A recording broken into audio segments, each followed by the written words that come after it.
रामलला ने ध्वजारोहण पर सोने और रेशम के धागों से बने पीताम्बर वस्त्र धारण किए। अयोध्या राम मंदिर पर फहराई धर्म ध्वजा। मोदी हुए भावुक, बोले अब मानसिक गुलामी से मुक्ति का है लक्ष्य। इसने राम को भी काल्पनिक बता दिया। अयोध्या का राम मंदिर अब संपूर्ण हो गया। प्राण प्रतिष्ठा के 673 दिनों बाद पीएम मोदी और आरएसएस प्रमुख मोहन भागवत ने मंदिर के शिखर पर ध्वजारोहण किया। इसके चलते मंगलवार को प्रातः 11:50 पर अभिजीत मुहूर्त में बटन दबाते ही 2 किलो की केसरिया ध्वजा 161 फीट ऊंचे शिखर पर फहरने लगी। इस दौरान पीएम भाव विभोर हो गए। उन्होंने धर्म ध्वजा को हाथ जोड़कर प्रणाम किया। इस अवसर पर पीएम ने कहा कि आज सदियों के घाव भर गए हैं। हम देश को गुलामी की मानसिकता से मुक्त करके रहेंगे। इसी मानसिकता ने वर्षों तक भगवान राम को काल्पनिक बताया। ध्वजारोहण से पहले पीएम मोदी ने मोहन भागवत के साथ मंदिर की पहली मंजिल पर बने राम दरबार में पूजा अर्चना और आरती की। इसके बाद रामलला के दर्शन किए। इसके साथ ही पीएम मोदी रामलला के लिए वस्त्र और चंबर लेकर पहुंचे थे। वहीं जानकारी के अनुसार पीएम मोदी ने साकेत कॉलेज से राम जन्मभूमि तक करीब 1.5 किलोमीटर लंबा रोड शो भी किया। इस दौरान स्कूली विद्यार्थियों ने काफिले पर फूल बरसाए। साथ ही जगह जगह पर महिलाओं ने उनका स्वागत अभिनंदन किया। पहले चर्चा थी कि ध्वजारोहण समारोह के लिए अमिताभ बच्चन सहित कई सेलिब्रिटीज को न्योता भेजा गया है, लेकिन कोई नहीं पहुंचे।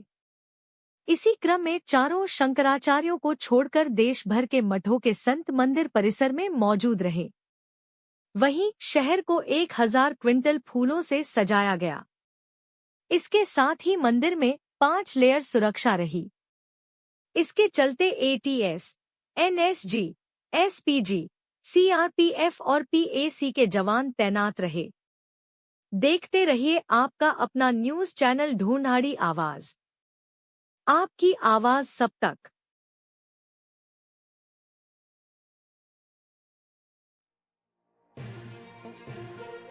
रामलला की प्राण प्रतिष्ठा के ऐतिहासिक अवसर पर मैंने राम से राष्ट्र के संकल्प की चर्चा की थी। मैंने कहा था कि हमें आने वाले 1000 वर्षों के लिए भारत की नींव मजबूत करनी है। हमें याद रखना है, जो सिर्फ वर्तमान का सोचते हैं वो आने वाली पीढ़ियों के साथ अन्याय करते हैं। हमें वर्तमान के साथ साथ भावी पीढ़ियों के बारे में भी सोचना है, क्योंकि हम जब नहीं थे ये देश तब भी था।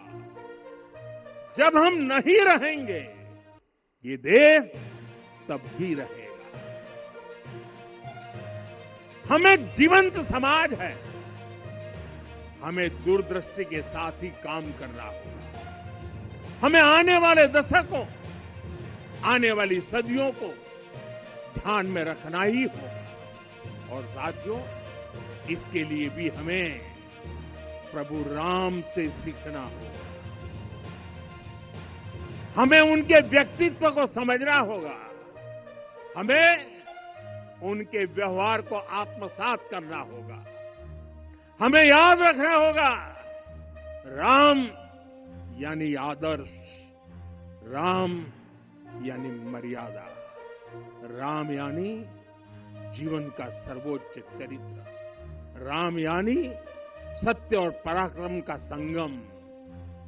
दिव्य गुणे शक्र समो रामः सत्य पराक्रमः।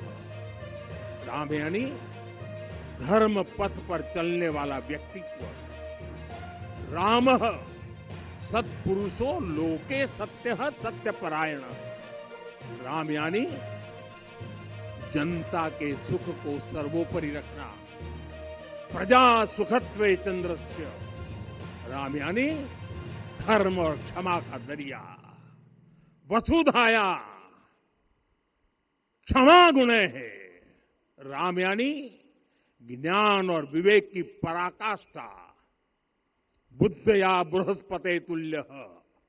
राम यानी कोमलता में दृढ़ता, मृदु पूर्वज भाषते।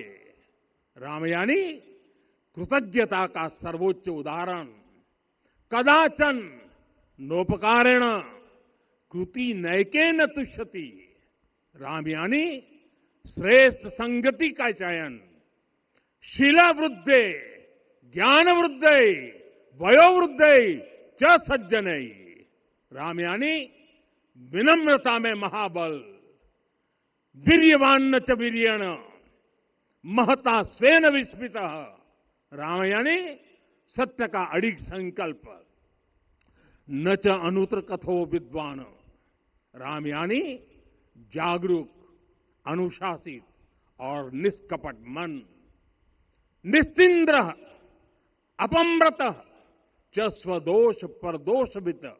साथियों, राम सिर्फ एक व्यक्ति नहीं, राम एक मूल्य है, एक मर्यादा है, एक दिशा है। अगर भारत को साल 2047 तक विकसित बनाना है, अगर समाज को सामर्थ्यवान बनाना है, तो हमें अपने भीतर राम को जगाना होगा। हमें अपने भीतर के राम की प्राण प्रतिष्ठा करनी होगी। और इस संकल्प के लिए आज से बेहतर दिन और क्या हो सकता है।